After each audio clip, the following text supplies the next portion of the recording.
सबको वेलकम, सबको नमस्ते, सबको प्रणाम। Thank you for joining me. जो कल हमने एक छोटा सा टुकड़ा पढ़ा था श्लोक का, मनुस्मृति का, उसी के कॉन्टिन्यूएशन में कुछ पढ़ रहा हूँ, तो वो भी देख लेते हैं। एक ही टॉपिक है, सब्जेक्ट भी एक है, भोगों को भोगने की बात। तो यहाँ पर भर्तृहरि का एक बहुत फेमस श्लोक है, भोगा न भुक्ता वयमेव भुक्ता तपो न तप्तम वयमेव तप्ता। वो ये बताते हैं कि भोगों को हम नहीं भोग रहे होते, भोग हमको भोग रहे होते हैं। हम ही शेष, समाप्त और वृद्ध और असमर्थ हो जाते हैं। भोग का कुछ नहीं बिगड़ता। भोग तो और भी जवान और भी अतृप्त रहते हैं। तृष्णा भी जीर्ण भी वृद्धा नहीं होती। अतृप्त युवती बनी दनदनाती रहती है। हम ही वृद्ध हो जाते हैं, हमारे ही अंग शिथिल हो जाते हैं, किंतु तृष्णा तो अतृप्त रहती है। शंकराचार्य कहते हैं कि शरीर गल जाता है, बाल पक जाते हैं, मुंह बिना दांत वाला हो जाता है, पैरों से चला नहीं जाता, सहारे के लिए डंडा लेना पड़ता है, फिर भी आशा नहीं छूटती, फिर भी भोग नहीं छूटते। तृष्णा जो होती है वो बूढ़ी नहीं होती, वो हमेशा जवान रहती है। ये है इसका कॉन्सेप्ट। और ये बातें सोच के लगता है कि सारी जिंदगी इंसान जो है वो भोग करने की चीजों के पीछे ही दीवाना होके भागता रहता है, कि ये भी मिल जाए, वो भी ले जाए, ये भी हो, वो भी हो, और फिर सामान इकट्ठे होते रहते हैं, और फिर जमा जमा जमा, ये भी जमा, वो भी जमा। बड़ा मुश्किल हो जाता है। मगर होता यही है, सच्चाई यही है कि उम्र ढल जाती इंसान की, भोग नहीं खत्म। और भोगों को हम नहीं भोग रहे होते, भोग हमको भोग, यही सच्चाई होती है। दे आर कंज्यूमिंग अस। हम उल्टा समझते हैं। ये प्रकृति की हर चीज का यही है। हम जो चीज को समझते हैं कि हम प्रकृति को यूज कर रहे हैं, वो प्रकृति हमको यूज कर रही होती है। यही अभी हम बात कर रहे थे वेदर की भी, बिल्कुल वही हाल। चलिए आगे बढ़ते हैं। आज कल हमने बात की थी, जो इन्होंने पिछले श्लोकों में अव्यक्त और व्यक्त की भावना से जो बात हमको समझाई थी भगवान कृष्ण ने, कि दो तरह के अव्यक्त होते हैं। एक वो अव्यक्त होता है जो कभी व्यक्त नहीं होता, और एक वो अव्यक्त होता है जो हमेशा व्यक्त। तुम अगर व्यक्त वाले अव्यक्त से जुड़ोगे तो तुम भी व्यक्त ही रहोगे, यानी तुमको आना जाना लगा रहेगा। और तुम दूसरे अव्यक्त से जुड़ोगे जो इनसे परे है, तो तुम्हारा भी व्यक्त होना बंद हो जाएगा। ठीक यही प्रिंसिपल इन्होंने हमको समझाया गीता के अंदर। अब उस प्रिंसिपल को एक्सपैंड करके इन्होंने अगले जो हमको बातें बताई, वो उन्होंने सिर्फ एक मिसाल देने के लिए, एग्जाम्पल देने के लिए उन्होंने दो वर्ड्स यूज कर लिए, उत्तरायण और दक्षिणायन। अब वहां पर बात यह है कि सूरज, जो सूरज है, सन जो है, ना वो ऊपर जाता है ना वो नीचे आता है। ये हमारी अर्थ होती है जो टिल्ट होती है, कभी इधर टिल्ट होती है, कभी उधर टिल्ट होती है, तो उससे ही हमको लगता है कि सूरज ऊपर जा रहा है या नीचे जा रहा है। सूरज तो कहीं जाता नहीं। तो अगर ये समझ में आती है बात, तो हमको पता चलेगा कि ये एग्जाम्पल सिर्फ इसीलिए दिया गया है कि किस वक्त आपको क्या सोच रखनी है और उससे क्या रिजल्ट होता है। ये एक एग्जाम्पल दे के समझाया गया है कि इसको इस तरह समझो, और उस तरह अगर समझेंगे तो बात खुल के सामने हमारे अकल के आ जाएगी। अब आप देखिए कि यहाँ पर वेस्टर्न वर्ल्ड में भी तो वर्ड यूज होता है ना। अब किसी थोड़े दिन पहले ही मैंने एक रिपोर्ट देखी थी, जो किसी एक बैंक की बात कर रहे थे, जो जो कि डूब गया शायद। अमेरिकन था या कौन सा एक बैंक था जो डूब गया। तो यहाँ पर न्यूज चैनल वाला यही बोल रहा था, वी गॉट द, उसने फ्लैशिंग न्यूज लगाया कि we got the news just now that so and so bank has gone south. अब ये गॉन साउथ क्या होता है बताइए? ये गॉन साउथ का मतलब दक्षिण, साउथ का मतलब क्या होता है? तो यहाँ पर भी वो टर्मिनोलॉजी तो यही यूज होती है ना, गॉन साउथ का मतलब नीचे चला गया, डूब गया। यही तो उसका एक्सप्रेशन है। तो वही एक्सप्रेशन यहाँ पर से, ठीक है, उन्होंने एक्सप्रेशन लिया होगा, हमसे लिया, उधर से लिया, इधर से लिया, एक ही बात है।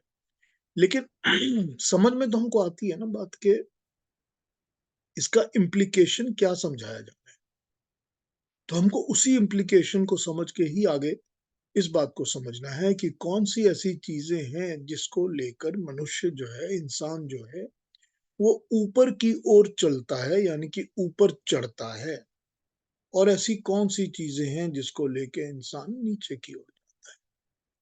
अब ऊपर और नीचे इन चीजों को उन्होंने उत्तर दक्षिण से यूज किया है। ऊपर चढ़ना, जिंदगी में ऊपर चढ़ रहे हो या जिंदगी में नीचे ही गिरते जा रहे हो, ये तो हम लोग यूज करती हैं हमेशा। अब इसी चीज को समझना होगा कि जो इस तरह के लोग होते हैं वो ऊपर चढ़ते रहते हैं, जो इस तरह के लोग होते हैं वो नीचे जाते रहते हैं। ये इन्होंने यहाँ पर क्लैरिफिकेशन करके हमको समझाई है, ठीक है ना। उसी पर अब ये आगे, अब हमारे पास इस चैप्टर में 3 श्लोक बाकी हैं। हमने 25 कर लिए थे ऑलरेडी, 26, 27, 28 3 ही बाकी हैं। इसकी समरी जो है, इस चैप्टर की समरी, वो मैं नेक्स्ट सैटरडे स्टार्ट करूंगा। तो अगले सैटरडे को हम 8th चैप्टर की समरी कर लेंगे और उसके बाद हम चैप्टर नंबर 9 शुरू कर। लेकिन आज हम ये बाकी के जो 3 श्लोक हैं इनको पढ़ लेते हैं और इनको समझते हैं कि आगे अपनी बात को कैसे समझा रहे हैं भगवान कृष्ण। तो अरुणा जी हमको 26, 27, 28 एक साथ पढ़ दीजिए जी, फिर उन पे बात करता हूँ।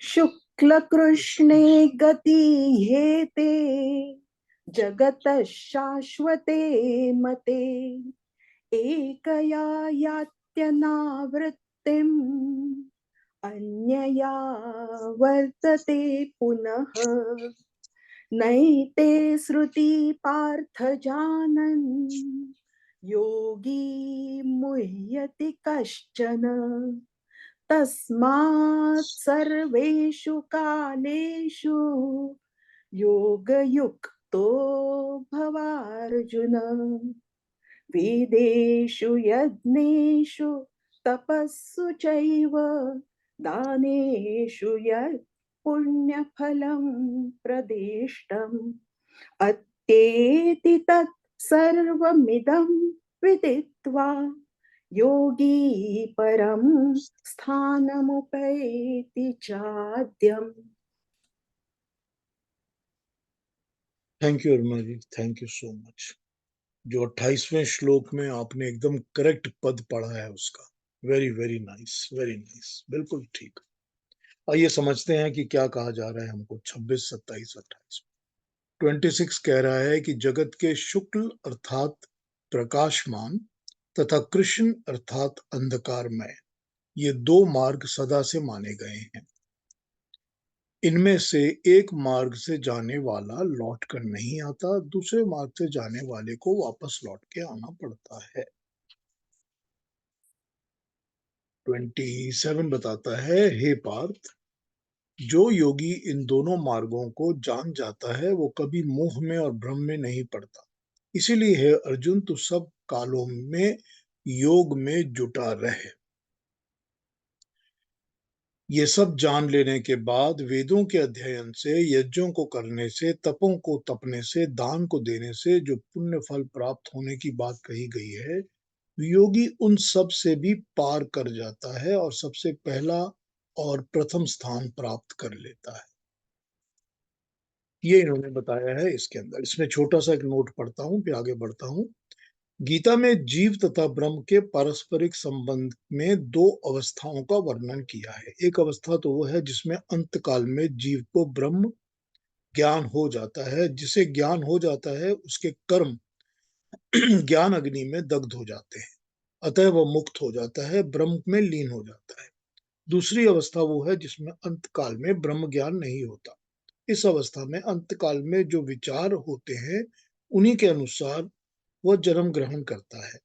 ब्रह्म ज्ञान न होने वाले के भी 2 भेद हैं। हाँ, एक तो वो है जो शुक्ल पक्ष में शुक्ल पक्ष को मानने वाले हैं, दूसरे वो जो कृष्ण पक्ष को मानने वाले हैं। शुक्ल पक्ष का मतलब होता है शुभ कार्य करना और कृष्ण पक्ष का मतलब होता है अशुभ कार्य करते हुए अपने आप को चलाना। शुभ कार्य करते हुए लोगों का अभिप्राय यहाँ पर वो हैं जो कि अच्छे काम तो करते हैं, लेकिन स्वर्ग प्राप्ति के साधन को मानने के लिए करते हैं, यानी कि किसी अच्छी चीज को, किसी स्वर्ग को, किसी को पाने के लिए करते हैं। वो दोबारा फिर से स्वर्ग लोक पाकर इस दुनिया में वापस लौट कर आ जाते हैं। पृथ्वी लोक में उनका दिन रात 24 घंटे का है, तो ब्रह्म लोक में ये दिन रात बहुत लंबा है, हजारों सालों का है। फिर भी वो लौट कर आते हैं। उनकी मुक्ति नित्य नहीं होती। जो अशुभ कार्य करते हैं वे ब्रह्मलोक तक तो जाते ही नहीं, वे चंद्रलोक तक पहुंचकर ही लौट कर आ जाते हैं।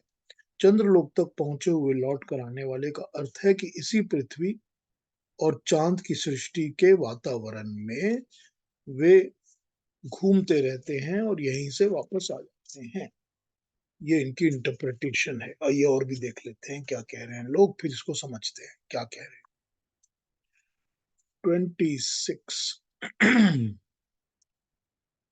For these two paths of the world, the bright and the dark are considered to be eternal.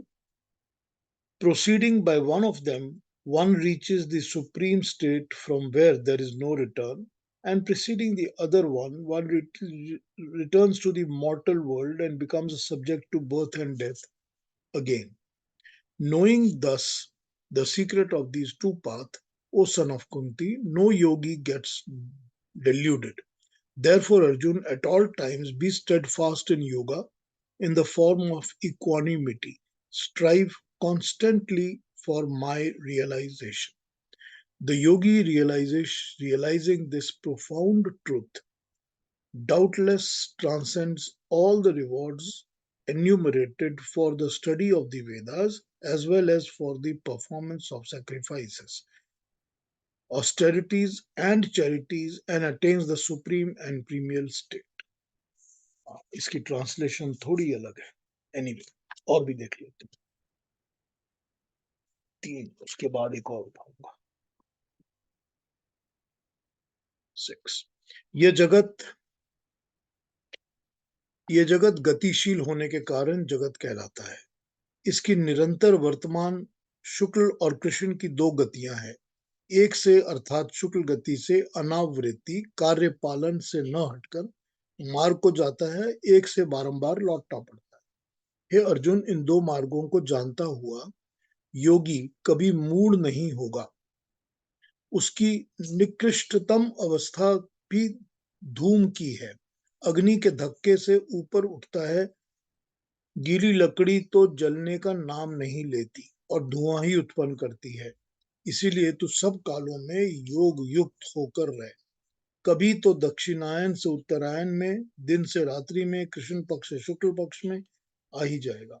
इस समय तो तेरे सामने बड़ा योग अन्याय का नाश करना है, उस काम को पूरा कर।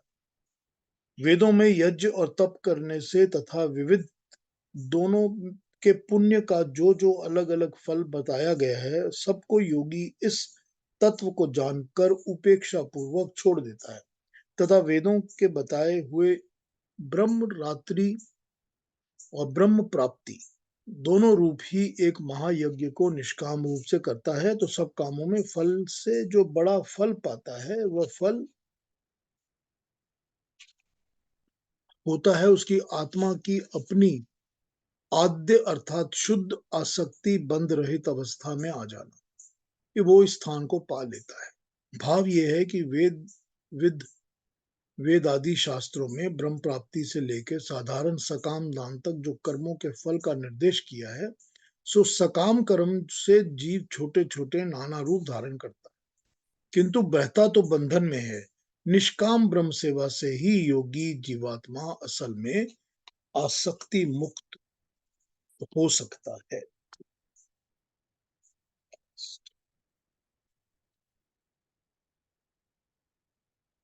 26 क्या कहता है। ये कृष्ण और शुक्ल 2 प्रकार के जगत के मार्ग हैं। ये सनातन काल मतलब हमेशा से ही सनातन काल के से माने गए हैं। एक मार्ग के द्वारा जाने वाला पीछे को नहीं लौटता और दूसरे मार्ग से जाने वाला बार बार आता है। हे अर्जुन, इन मार्गों के रहस्यों को जानने वाला योगी भ्रमित नहीं होता। इस कारण है अर्जुन, तू योग युक्त होकर, समत्व बुद्धि होकर योग का पालन कर। योगी जन इस रहस्य को जानकर यज्ञ दान तप वेद पढ़ने इत्यादि के फल का उल्लंघन कर जाते हैं, अर्थात इन सब से ऊपर उठकर वो फलहीन होकर निष्काम परमात्मा में आसक्ति पा लेते हैं। अब इसके 1 मिनट नोट्स पढ़ता हूं, फिर नोट्स पढ़कर आपसे बात शुरू करता हूं। आवर्तते का मतलब होता है लौटना। इसका अर्थ रुकना भी है। आवर्त का अर्थ है नहीं रुकते, अर्थात जहां जाते हैं वहां नहीं रुकते। यही अर्थ ठीक होना चाहिए कि आवर्तते मतलब रुकते नहीं है। यज्ञ का अर्थ होता है कल्याणकारी कार्य करना, लोगों के कल्याण का कार्य करना। दान भी पर कल्याण के निमित्त ही किया जाता है, तब उसी उद्देश्य की पूर्ति के लिए किए कर्म को कहते हैं। किसी भी ऐसे उद्देश्य की जिसको पूरा करना हो, उसके लिए जो कर्म किए जाते हैं उसको तप कहते हैं। इन कर्मों से दूसरों को लाभ पहुंचता है और वही लाभ करने वाले को भी पहुंचता है। ये फल मोक्ष प्राप्ति से हीन है। मोक्ष प्राप्ति नहीं होती, मगर अच्छे कर्म तो हैं। उसी प्रकार वेद पाठ करने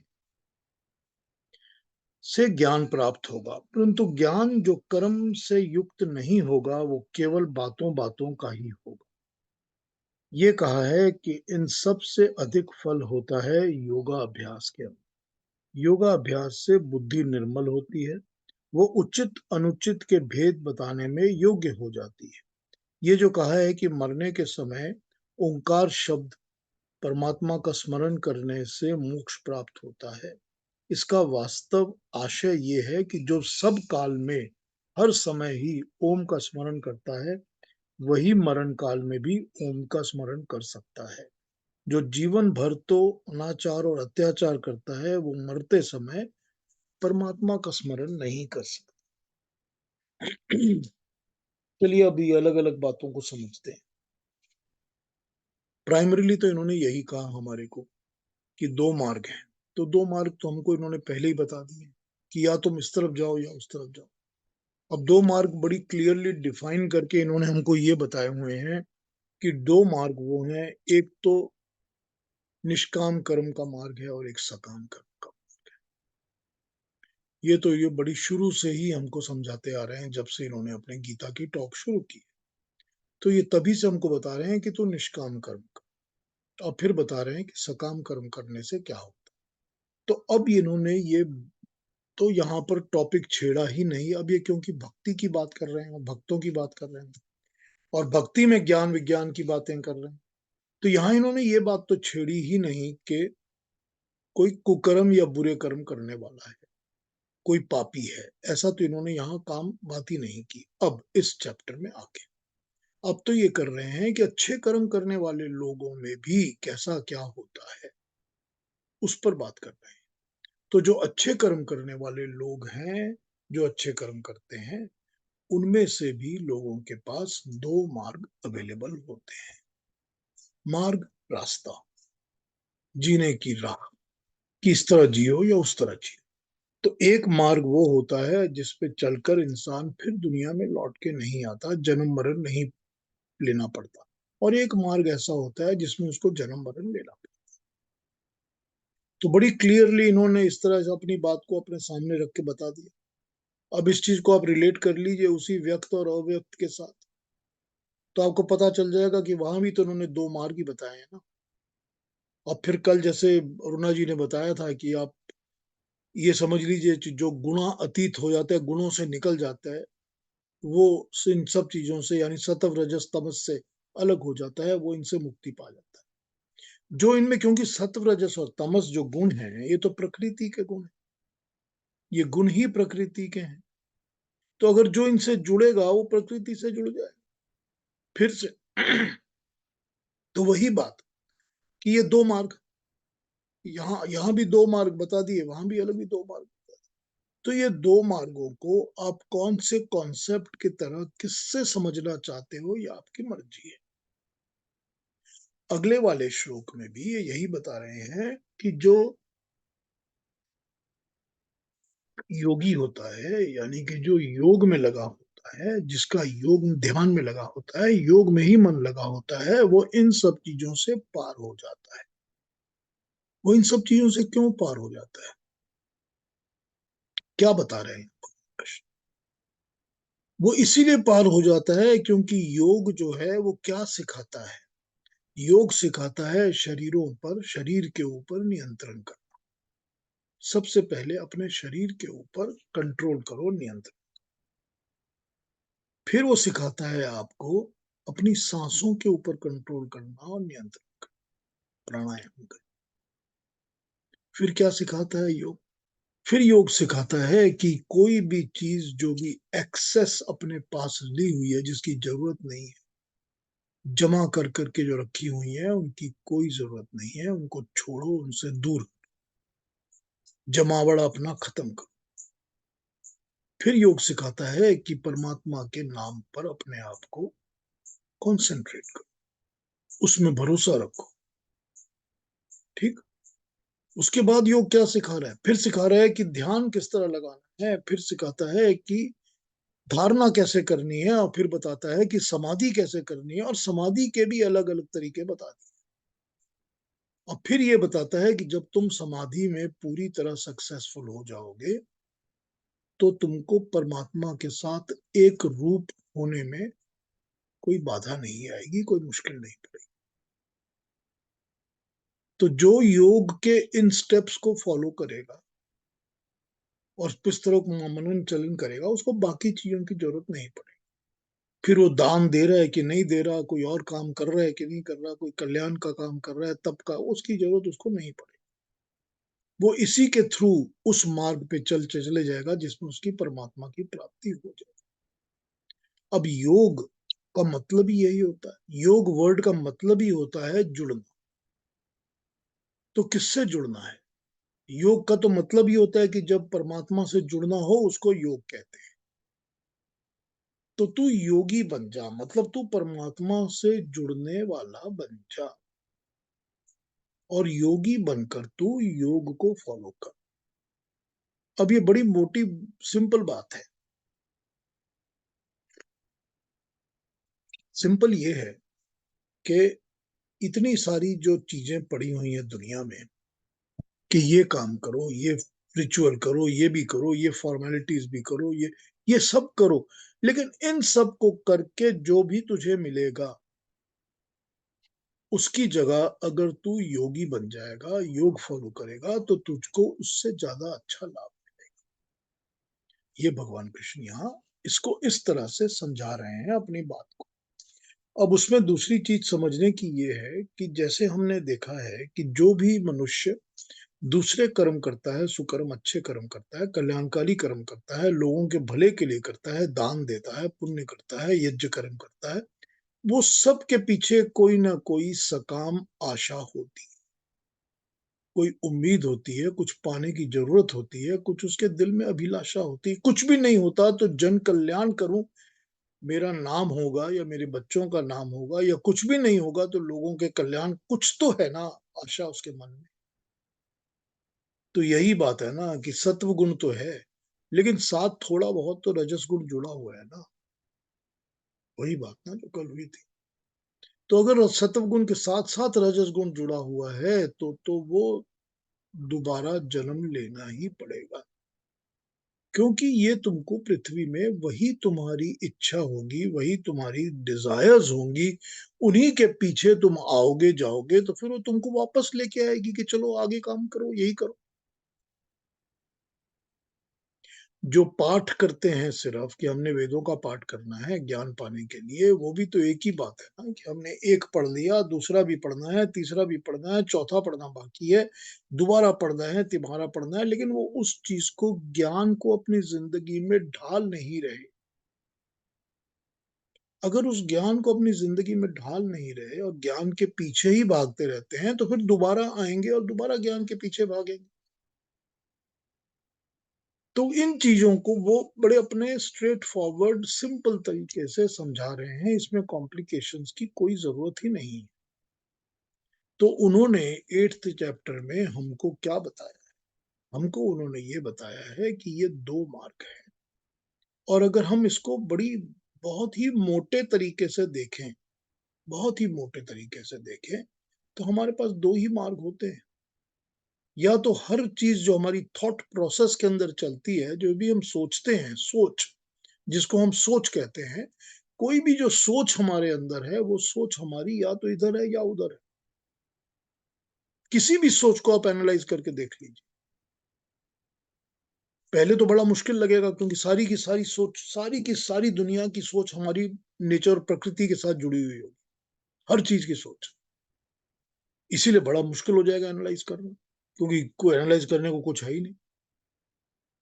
लेकिन जब थोड़ा सा दोनों तरफ का ध्यान आने लगेगा, तब पता चल जाएगा कि हर एक सोच को हम या इस तरह की या उस तरफ की, या ये मार्ग या वो मार्ग में डिवाइड करके देख सकते हैं।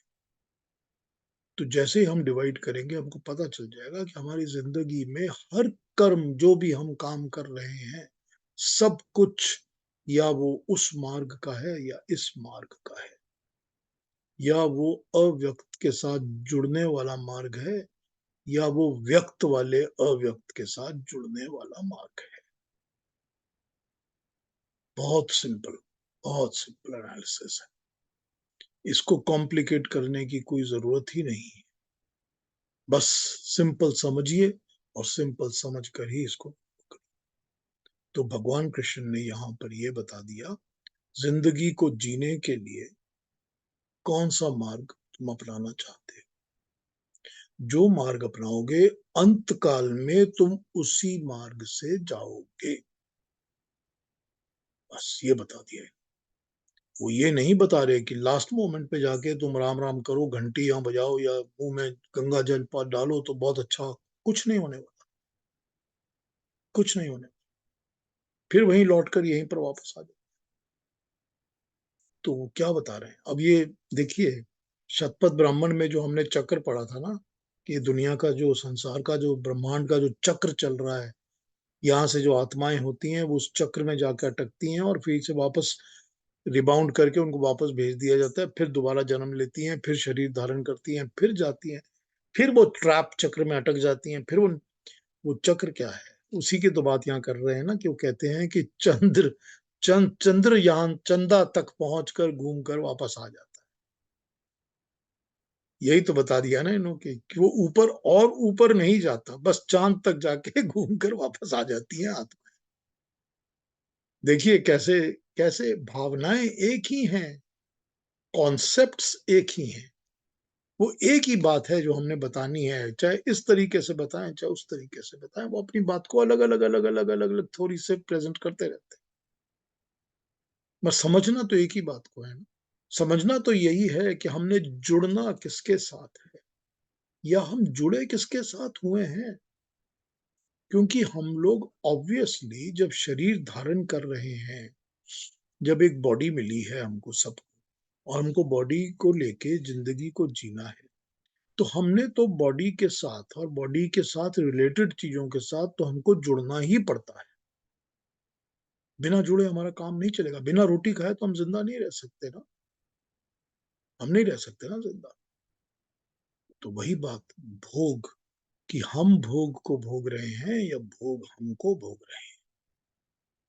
कि कब हमको ये समझ में आता है कि इस व्यक्त के पीछे सारी जिंदगी चिपके थे, मगर हमको जाना दूसरे रास्ते पर।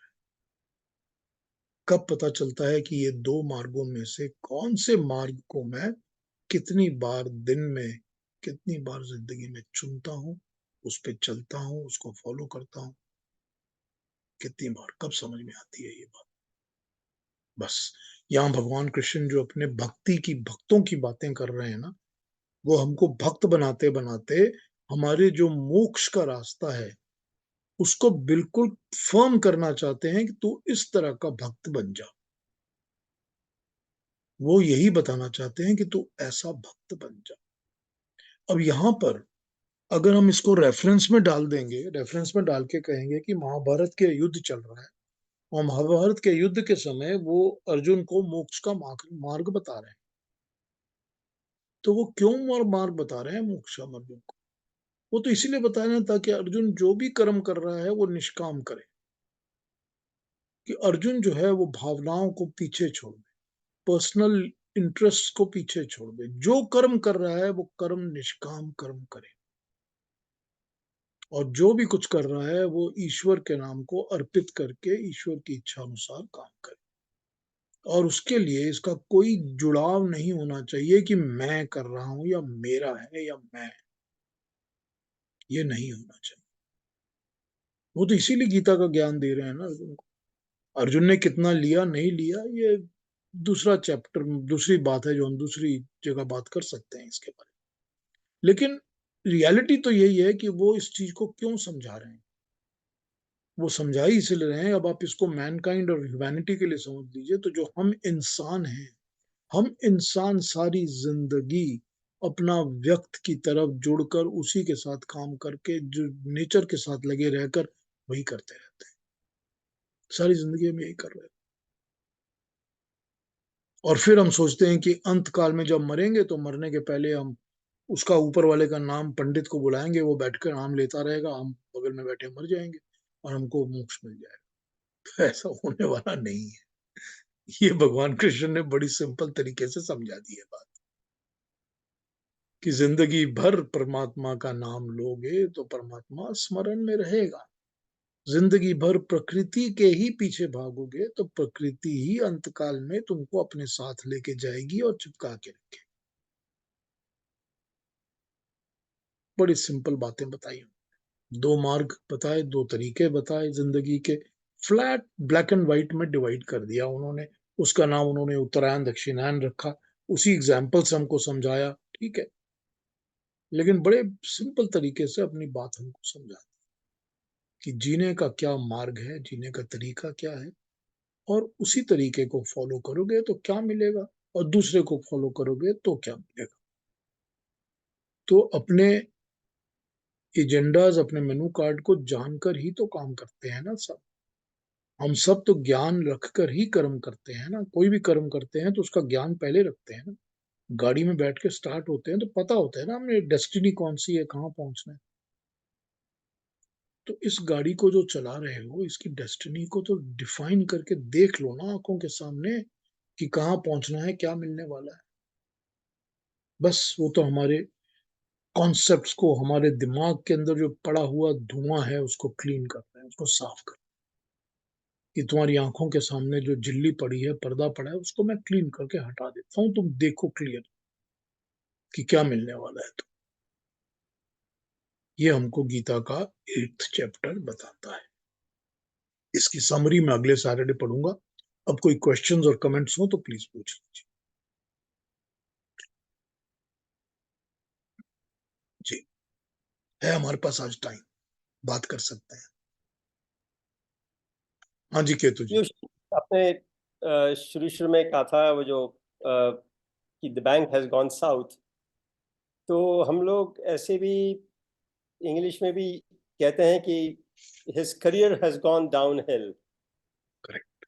तो वही हो गया ना। एक ही बात है दक्षिणा, ना, बिल्कुल एक ही बात है ना।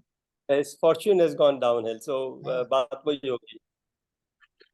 और कहते हैं कभी no this is an uphill task, हाँ, तो ठीक इस बात। पर मेहनत करनी पड़ती है ऊपर हाँ जाने में। ठीक है, हाँ, वही उत्तरायण हो गया हाँ, ना।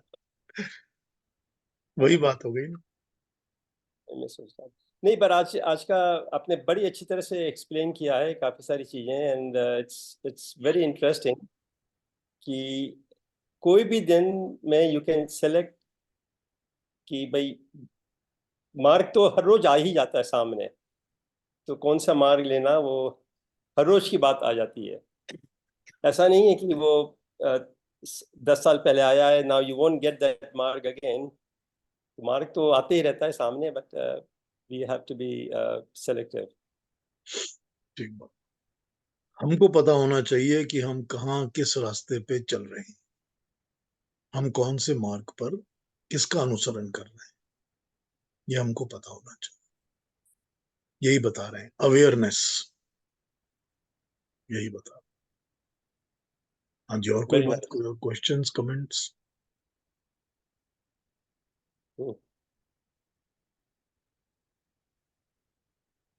कुछ और डिस्कस करना है इसके बारे में? मुझे और इस ना, पे हाँ जी, आवर्तते पर थोड़ा सा आप कुछ उसका क्लेरिफाई करवाइए।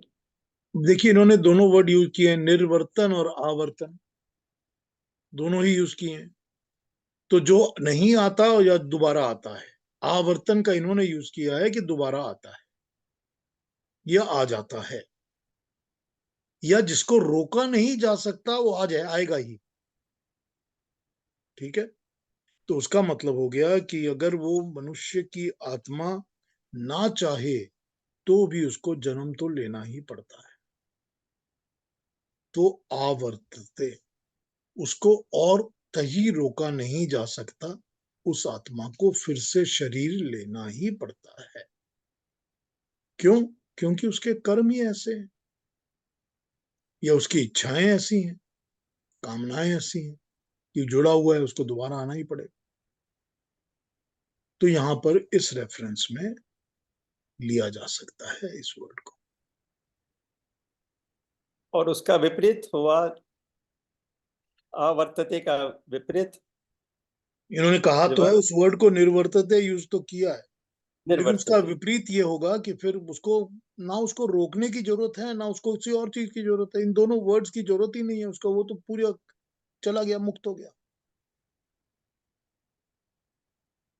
ना ठीक उसको, उसके पास ये प्रॉब्लम है कि वो रुकेगा, ना उसके पास ये प्रॉब्लम है कि आ नहीं सकता या दोबारा आऊंगा ही आऊंगा।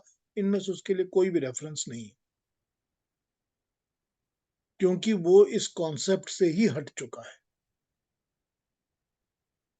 ठीक है ना? ठीक है, गुड, थैंक्स। हाँ जी, अरुणा जी कुछ कहेंगी? नहीं, बहुत अच्छा लगा पीयूष जी, बहुत ही सिंपल वर्ड्स में आपने समझा दिया।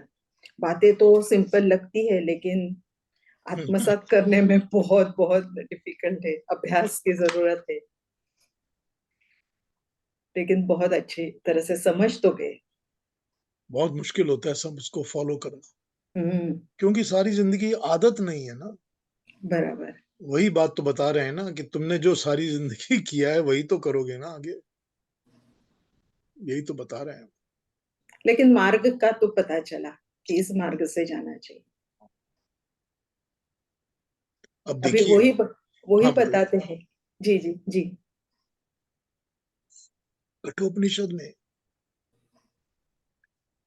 कठोपनिषद में पूरे के पूरे 2 या 3 चैप्टर्स तो श्रेय मार्ग और प्रेय मार्ग के ऊपर ही है ना।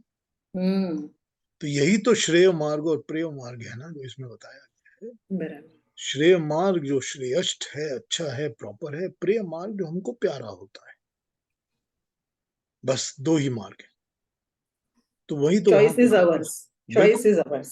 बिल्कुल। इसी चीज को वहां बताया कठोपनिषद में, वही बात इन्होंने यहाँ बताई है अपने दूसरे वर्ड्स में। एक ही बात, choice is ours, choice is always hours. क्योंकि जो मनुष्य होता है उसको तो कर्म करने की स्वतंत्रता होती है, इंडिपेंडेंट होती है ना, इंडिपेंडेंस, कि कर्म जैसे मर्जी करो। तो हमेशा ही चॉइस हमारी होती है, जी। मगर आदत खींच के ले जाती है ना, यही प्रॉब्लम। संस्कार, आदत, पुराने कर्म सब जुड़े रहते हैं, खींच के ले। और one of the reasons is हमें पूरा ज्ञान भी नहीं होता अभी। जब आप समझा रहे हैं, हम पढ़ रहे हैं, तब एक होलिस्टिक पिक्चर हमारे सामने आया है। तो चॉइस करने में एक हेल्प हो जाती है कि पूरा पिक्चर अभी मालूम होने लगा है। देखिए इस तरह से जो बात हम समझ रहे हैं, इस तरह से बातों को समझने की भी एक मानस स्थिति हमारी होनी चाहिए ना। हमारी भी तो एक सर्टन उम्र या सर्टन अंडरस्टैंडिंग या सर्टन मेंटल लेवल होना चाहिए कि हम सारी बातों को समझ सकें। तो वो भी तो जरूरी है। अब मैं तो अपनी बात बताता हूँ कि जब पहली बार जिंदगी में मैंने गीता पढ़ी थी, मैं 22-23 साल की उम्र थी मेरी, जब पूरी की अच्छी तरह गीता पढ़ी थी। वही वही सारी कुछ समझ में आ गया कि भगवान कृष्ण ये कह रहे हैं, बाकी तो सब ऊपर से चला गया। कौन सी ऐसी बातें घर तो नहीं ना करती ना। फिर अगली बार पढ़ी, फिर तीसरी बार, चौथी बार पढ़ी, पांचवी, तब आस्ते आस्ते बातें दिमाग में आने लगी कि हाँ ये बोल क्या रहे हैं, कॉन्सेप्ट तो फिर समझ में आते हैं। तो इंसान की भी तो अपनी जिंदगी की एक एज होनी चाहिए, एक मैच्योरिटी होनी चाहिए, ताकि वो समझ सके। हाँ, ट्रेनिंग अगर शुरू से हो कि कच्ची उम्र से, बचपन की उम्र से इसको पढ़ाया जाए तो फिर दूसरी बात है, फिर मैच्योरिटी भी जल्दी आ जाती है। लेकिन वही, जब जब खुल जाए, जब दिन उठ जाए तभी सवेरा, जब आंख खुले तभी सवेरा।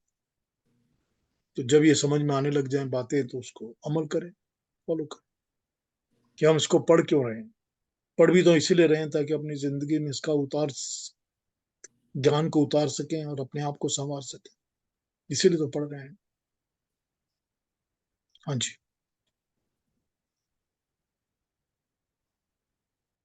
और कोई कुछ कहेंगे? श्वेता जी।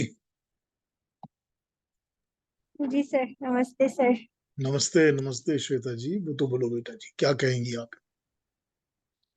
सर मैं तो ये सोच रही हूँ कि मैंने जो अपने लाइफ में प्रैक्टिकलिटी देखी है, बहुत सारे लोगों को मैंने भगवान का नाम लेते हुए देखा है, लास्ट तक देखा है। In fact these all things took me back to my mama's thing. And मैं सोच ही रही थी, वो हमेशा कभी ऐसा लाउड से पूजा वूजा नहीं, मतलब नहीं करती थी, जैसे यज्ञ करना, हवन करना, मंत्र। बट मैं उनको देखती थी, वो हमेशा अंदर में उनका चलता ही रहता था। कुछ खाती हैं तो भी वो करती रहती थी, और लास्ट समय तक मुझे लग रहा है वो हमेशा मैंने उनको नाम लेते हुए ही देखा है। बट देन पता नहीं सर, मुझे लगता है कौन सी मृत्यु आसान होती है। आई हैव सीन, मतलब कितना नहीं, देखिए श्वेता जी, पेनफुल है। मैं जो समझता हूँ ना, ये बताता हूँ आपको। मैं ये समझता हूँ कि अगर कोई भी ऐसे कर्म, कोई भी ऐसे कर्म, कई बार हमको पता होते हैं, कई बार हमको पता भी नहीं होते, और कई बार ऐसे कर्म होते हैं जो हमारे पिछले जन्मों के चले आ रहे हैं, जिनका हमको नहीं पता। लेकिन कोई भी ऐसे कर्म जिनका बैलेंस बचा हुआ है, अगर उनको भोग कर खत्म कर दिया जाए कि मेरी मृत्यु तो होने वाली है, लेकिन उसके पहले मुझको अपने कर्मों का फल भुगतना पड़ेगा, तो अगर उनको भोग कर खत्म कर दिया जाए, even though I don't know why am I paying back, लेकिन ये तो अच्छा है कि वो खत्म हो गए। जब खत्म हो गए तो अगला तो अच्छा ही अच्छा है ना, या मोक्ष है, या फिर अच्छी अगली बहुत अच्छी जिंदगी है जिसमें ये कष्ट और प्रॉब्लम्स तो अब आगे नहीं चलेंगे अब। तो मैं तो इसको इस तरह समझता हूँ कि जो कष्ट भोगता है इंसान, उसके पीछे एक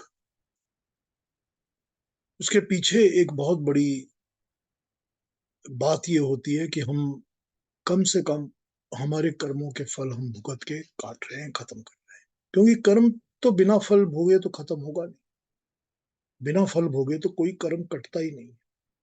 तो जब हमको काटना ही है तो अच्छा हुआ, चलो कट गए सारे सारे कर्म फल यहाँ कट गए, अच्छा हुआ।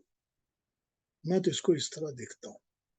होती है, शारीरिक कष्ट होता है, मानसिक कष्ट होता है, कष्ट तो होता ही है, लेकिन अब जिसका आंसर हमको नहीं पता होता ना, उसका ज्यादा होता है कि भाई मैंने तो कुछ किया ही नहीं गलत, तो फिर मुझे क्यों भुगत रहा हूँ। लेकिन वो गलत हमको पता नहीं होता कि कब हमने गलत किया है, और या हमको पता नहीं इसलिए क्योंकि वो पिछले जन्मों की चीजें हमको याद नहीं। लेकिन अगर वो बैलेंस क्लियर हो जाता है तो माई स्लेट इज नाउ क्लियर, मेरा मार्ग, रास्ता साफ हो रहा है। तो मैं तो इसको इस तरह समझता हूँ श्वेता जी। जी सर, बहुत बहुत धन्यवाद। मैं वही सोच रही हूँ सर कि सब बोलते हैं ना कि ये दुनिया का सबसे कड़वा सच है कि सबको एक दिन मरना है, फिर भी सब मरने से डरते हैं। पर मुझे ऐसा लगता है कि the way it go happens, मरने से नहीं, वो जो तरीके से लोग जाते हैं ना, वही सबसे ज्यादा पेनफुल है, वो प्राण निकलना। एंड मैं वही सोचती हूँ, कौन कौन सी मृत्यु अच्छी होती है, कैसे जाना अच्छा होता है। ये तो अब उसके ऊपर डिपेंड करता है जो लेने वाला है कि कैसे लेके जाएगा। लेकिन हम अपनी तरफ से ये कर सकते हैं कि हमको मृत्यु का डर तो होना ही नहीं चाहिए। मृत्यु का तो कोई डर ही नहीं होना चाहिए, क्योंकि मृत्यु तो इनएविटेबल है, और जब आएगी तब बहुत अच्छा है आ जाए। लेकिन अगर हमारे पुराने कोई बैलेंस कर्म नहीं है, मैं जस्ट किसी के ऊपर मैं जजमेंट तो दे नहीं सकता, लेकिन यही है कि हम अपनी तरफ से अपना काम करें, अपनी कोशिश करें, बस यही कर सकते हैं। प्रार्थना कर सकते हैं ईश्वर से, ईश्वर का साथ रख सकते हैं, अपना मार्ग चुन सकते हैं, यही कर सकते हैं। Whatever is in our hand, we can do that. तो सर जैसे हम मेडिटेशन करके परमात्मा से कनेक्ट हो सकते हैं, वैसे ही मेडिटेशन करके हम आत्मा से भी कनेक्ट हो सकते हैं जिनसे हम चाहे। अपनी आत्मा से ही तो पहले कनेक्ट होते हैं ना। जो प्रोसेस है उसमें पहले अपनी आत्मा से ही कनेक्ट होते हैं मेडिटेशन करके, समाधि में। तो जो समाधि की 2 अवस्थाएं बताई गई हैं, उसमें पहली अवस्था में ये होता है कि मैं अपनी आत्मा से कनेक्ट हो गया हूं और मैं हूं और वो भी है। तो ये डुअल एग्जिस्टेंस जो होती है, ये समाधि की पहली अवस्था होती है कि हाँ, समाधि की अवस्था हो गई मगर दोनों एग्जिस्ट कर रहे हैं। उसकी नेक्स्ट लेवल पर जाने पर यह होता है कि अब मैं भी खत्म हो गया हूं, सिर्फ वो ही एग्जिस्ट कर रहा है, परमात्मा। तो वो समाधि की दोनों अवस्था है, तो अपनी आत्मा के साथ तो कनेक्ट होना ही है ना, पहली अवस्था। नहीं, जैसे जो हमारे अपने होते हैं उनसे अगर हम कनेक्ट करना चाहे तो ये मैं नहीं बता सकता आपको, because I am not a very big fan of this. I am not a very big fan of this, because जो परमात्मा के काम होते हैं उनके अंदर दखल अंदाजी हमको नहीं करनी चाहिए। जो ऊपर वाले के काम है, ऊपर वाला किसी को ले गया है, कहाँ ले गया है, कहाँ जन्म दिया है, नहीं दिया है, क्या होगा मेरे साथ कनेक्ट होकर, क्या करूंगा? अब मैं क्या करूं? मेरा अपना पर्सनल सेल्फिश इंटरेस्ट है, हो सकता है, मगर what about that other person? अब सपोज करिए जो इस दुनिया से चला गया, कि मेरे पेरेंट्स की डेथ को 8 साल हो गए, तो 8 साल बाद क्या अब उन्होंने कहीं जन्म ले लिया होगा? हो सकता है ले लिया होगा। और अगर नहीं लिया होगा, सपोज करिए नहीं लिया होगा, मोक्ष मिल गया, तो मोक्ष मिले हुए आत्मा के साथ मैं कनेक्ट करूंगा, उनको रिस्पॉन्ड करना होगा। It is not fair to them, I am disturbing them, because उनके और भी तो जन्म हुए थे। तो और जिनके जन्म हुए थे, जो और जन्मों के उनके रिश्तेदार थे, वो भी तो कनेक्शन के लिए ढूंढ रहे होंगे। तो इट इज नॉट फेयर। और अगर उनका जन्म हो गया कहीं पर और अब वो 6 साल 7 साल 8 साल के बच्चे हैं, तो उनसे मैं कनेक्ट करके क्या करूंगा? क्यों कनेक्ट करूंगा उनके साथ? Why should I? तो ये एक सेल्फिश इंटरेस्ट है मेरा अपना, जो मैं चाहता हूं कि मैं उनके साथ कनेक्ट करूं, जुड़ा रहूं। But what about the other person? What about the atma? And why has the creator, the maker, the god taken that atma away and put it somewhere else? तो मैं उसके अंदर दखल अंदाजी क्यों कर रहा हूं? Why am I interfering? मैं इसको इस तरह समझता हूं। जी सर, धन्यवाद। I mean, it may not be a very happy thought that I am sharing with you, but this is what I think. Sir इस पे एक बहुत अच्छा गाना है ना, दुनिया बनाने वाली क्या तेरे दिल में समाई, काहे को दुनिया बनाई। हाँ मतलब ठीक है, दुनिया उसने बनाई इसीलिए ताकि हम कर्म फल भुगतें और कर्म करें, और इनके थ्रू ही हम उस परमात्मा तक पहुंच जाए, ताकि दुनिया के झमेले से मुक्ति मिल जाए। बनाई ही इसीलिए। जी sir, thank you.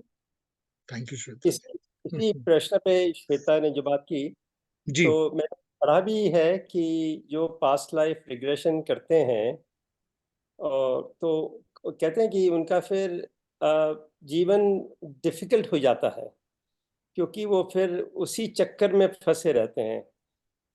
It is a painful experience, कहते हैं कि पास्ट लाइफ रिग्रेशन जिन्होंने किया होता है, पढ़ा है मैंने। मुझे नहीं पता। I am not into all that, और मैं मानता भी नहीं इन चीजों को। अब मुझे तो ये समझ में आती है कि ये सब इंसान का अपना सबकॉन्शियस माइंड होता है, जो ये सारी बातें रिक्रिएट करता रहता है, बिकॉज कोई आदमी कुछ और तो प्रूव कर नहीं सकता। तो राइट। फिर ये ठीक है। I don't not my field. मैंने तो जस्ट कमेंट किया है, श्वेता ने हाँ बताया। ठीक है, दैट्स ओके, ठीक है, आपने but I am Shweta not into. आपने श्वेता जी की बात का बहुत अच्छी जवाब दिया है, हकीकत है ये। थैंक यू इनी जी। और वो जो श्वेता जी ने भी बात की, और भी सब कहते हैं ना कि मरने से डर लगता है, मुझे लगता है कि जो दुनिया की इससे लाभ से चिपके हुए होते हैं, उन लोगों को डर लगता है मरने से, मौत से। और जिनके दिल में परमात्मा की मोहब्बत होती है, मुझे नहीं लगता कि वो उनको डर है कि हम मर जाएंगे तो क्या होगा। आपने अभी 2 दिन पहले जो सेशन किया था, उसमें आप ने एक शेर का मतलब पूछा था ना, मेरी तलाश तेरी दिलकशी रहे बाकी। तो मुझे लगता है आज की क्लास में वो फिट होता है पूरा। ये शेर से ये बात भी साबित होती है कि हमें फिर जिंदगी से मोहब्बत नहीं होती और हम डरते भी नहीं इसलिए मरने से। तो ये शेर बिल्कुल ठीक है आपकी क्लास के लिए। यही बात है ना सारी, कि थॉट तो वही होता है ना, वो कोई किसी तरह प्रेजेंट करता है, कोई शायरी में प्रेजेंट करता है, कोई किस तरह करता है, थॉट्स तो वही है। हमने तो वही चूज करना है ना कि हम अपने एक्शंस को कैसे कर रहे हैं और हम अपने विचारों को, थॉट्स को कैसे लेके जा रहे हैं। तो अगर चिपके रहेंगे तो चिपका जो रहेगा उसको खींच के निकालने में प्रॉब्लम होगी, तो उखड़ेगा जरा, फिर जब इधर उधर से गोंद निकलेगी तो फिर प्रॉब्लम होगी। जो चिपका नहीं रहेगा वो आराम से निकल जाएगा, खिसक जाएगा। तो कितना पावरफुल शेर है ना ये। बिल्कुल तेरी तलाश मेरी दिलकशी रहे बाकी। बिल्कुल, परमात्मा की तलाश ही रहती है हमें। वही होनी चाहिए ना हमेशा। बिल्कुल। कोई और कुछ कहेंगे, कोई और बात, कोई क्वेश्चन, कोई और कमेंट्स?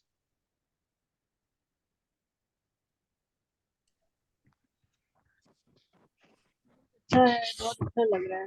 और ये यंग जनरेशन की बातें सुन के और भी अच्छा लगता है। श्वेता की, एडी की बातें बहुत अच्छा लगता है। हम लोग अपने आप को लकी मानते हैं कि हमें ये मिल गए और हमें सीधे रास्ते पे लेकर आ गए। ये एक हमारी फैमिली, परिवार बन गया है ना, तो हम लोग इसमें जो भी बातें अपनी ओपनली डिस्कस कर लेते हैं, आपस में सुन लेते हैं, और एक दूसरों की बातों से हमको और अच्छा समझ आने लग जाता है। मुझको भी मौका मिल जाता है कि मैं उन बातों पर क्वेश्चंस का आंसर कर सकता हूँ। और आपकी वजह से जिंदगी बहुत हल्की लगने लगी। अच्छा है। चलिए फिर अगले सैटरडे मिले। अगले सैटरडे को इसकी मैं समरी करूंगा, और फिर कोशिश करेंगे शायद सैटरडे या संडे खत्म हो जाएगी समरी, तो फिर उसके बाद 9th चैप्टर को शुरू कर। ठीक है, नमस्ते। चलो सबको नमस्ते, तो अपना अपना ख्याल रखिए, खुश रहिए, सर अच्छे रहिए, नमस्ते। सबको नमस्ते।